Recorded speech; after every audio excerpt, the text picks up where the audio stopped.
The Hamas Atrocities, Episode 7. The Geography of Atrocity, when every community told the same story. The Hamas Atrocities, Episode 7. The Geography of Atrocity, when every community told the same story. How do investigators determine whether violence was random, or whether it formed part of something much larger?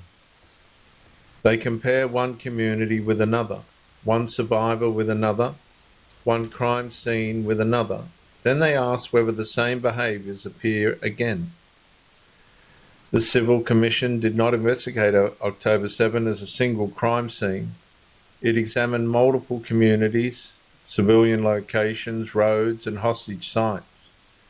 According to the report, comparing geographically separate locations enabled investigators to identify recurring behavioural patterns that contributed to its assessment of an alleged criminal architecture of terror.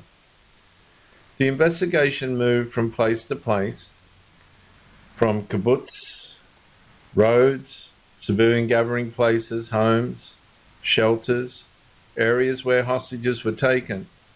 Each location had its own victims, its own witnesses, its own evidence.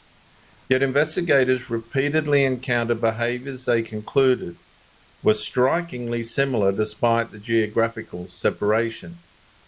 This comparison became one of the report's strongest investigative tools. Independent crime scenes, independent witnesses, independent evidence, yet reoccurring patterns. According to the Commission, these similarities strengthened its conclusion that the violence could not be understood simply as unrelated acts occurring during the same conflict. Instead, the report argues that multiple locations revealed reoccurring operational methods directed against civilians, demonstrating organised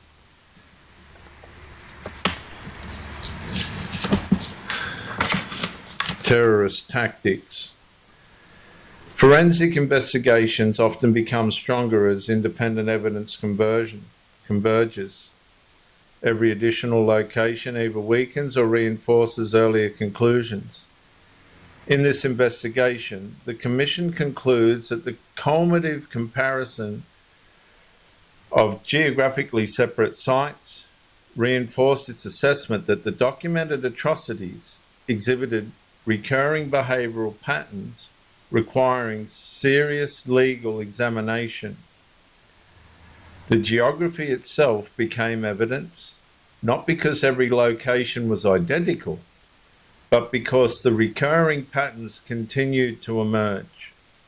When separate communities reveal recurring patterns through independent evidence, investigators begin examining not only individual crimes, but the system that may have connected them together.